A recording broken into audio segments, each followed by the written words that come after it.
नमस्कार बंधुरा आज के आमी कुमड़ोर घंट बानाबो। देखो आमी सादा जिरे और दुटो लंका शुकनो खोलाई भेजे नेब।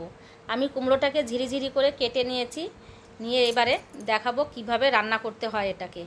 एबार दिए दिलाम सादा तेल।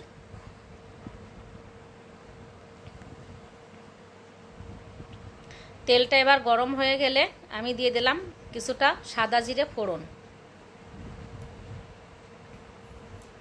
एबार दिए दिलाम शुकनो लंका फोड़न दुटो, तेजपाता दिए दिलाम। एबार एकटु नेड़े चेड़े एगुलो भेजे एरपरे आमी दिए देबो कुमड़ोटाके। कुमड़ोटाके एकटु भालो पाका देखे किनबे, ताहले खेते किन्तु खूब भालो लागबे, एटाके मिष्टि मिष्टि लागबे। स्वाद मतो दिए दिलाम हलुद, नुन দিয়ে এটাকে কিন্তু চাপা ঢাকা দিয়ে দিয়ে দিয়ে দিয়ে ভালো করে নরম করে মজিয়ে নিতে হবে। তারপরে এটাকে দেখো আমি আরও কি কি দেব, ঘি দেব আর নুন মিষ্টিটা এটা পরিমাণ মতন সেরকম হবে, যাতে মিষ্টি মিষ্টি হবে সেরকমভাবে দিতে হবে। গরম মশলাও দিতে হবে। দেখো একটু ঝাল ঝাল হবে, তোমরা যদি ঝাল খাও তাহলে দেবে, না হলে ঝালটা কম দেবে। আমি একটু ঝাল খাই তার জন্য ঝাল দিয়েছি, কয়েকটা কাঁচা লঙ্কা চিড়ে দিলাম। অল্প করে একটু জল দিয়ে এবার একটু ঢাকা দিয়ে রাখবো যাতে মজে যাবে তাড়াতাড়ি করে। খেতে কিন্তু বন্ধুরা হেভি হেভি লাগে, এক বক কিছু কিন্তু রান্না করতে লাগবে না। বন্ধুরা তোমরা বাড়িতে এটা করে খেয়ে দেখবা, ট্রাই করবে একবার। যদি ভালো লাগে তাহলে বন্ধুদের মধ্যে একটু শেয়ার করে দিও। দারুণ দারুণ লাগবে কিন্তু কুমড়োর ঘন্ট খেতে। যদি না খাও তাহলে কিন্তু একটা মিস করবে এরকম একটা রেসিপি। দেখো কুমড়োর ঘন্টটাকে আমি খুন্তি দিয়ে ভালো করে একটু ঘেটে দেবো, গালিয়ে দিতে হবে এটাকে। এটা আমাদের বাড়িতে সবাই ভালোবাসে কুমড়োর ঘন্টটা, তার জন্য কুমড়ো আনলেই আমার ছেলেরা বলে মা একটু কুমড়োর ঘন্ট বানাও।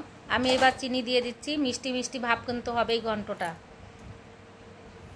কুমড়োটা এমনিই তো মিষ্টি হয়, আর একটু মিষ্টি বেশি দিতেও হবে, নাহলে কিন্তু এটা স্বাদ লাগবে না। দেখো কত সুন্দর আঠা আঠা ভাব হয়ে গেছে।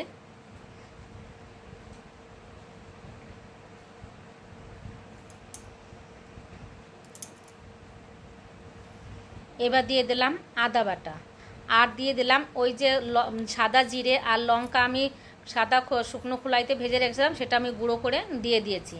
দিয়ে দিলাম ঘি। বন্ধুরা এইটা যদি এই মশলাটা যদি না দাও তাহলে কিন্তু কুমড়োর ঘন্ট একদমই ভালো লাগবে না। আমি সামান্য একটুখানি ময়দা দিয়ে দিলাম যাতে এটা আঠা আঠা সুন্দর হবে, তার জন্য একটু ময়দা দিলাম। আর নাহলে এটাতে জল ছাড়ে কেমন একটা লাগবে, সেই জন্য একটুখানি ময়দা দিয়েছি। এবার নামিয়ে দেবো, তার আগে একটুখানি গরম মশলা দিয়ে দিলাম। দেখো বন্ধুরা খেয়ে দেখবা এটা কেমন লাগে। এটা কিন্তু দারুণ দারুণ একটা রেসিপি, খেতে কিন্তু হেভি লাগবে, হেভি।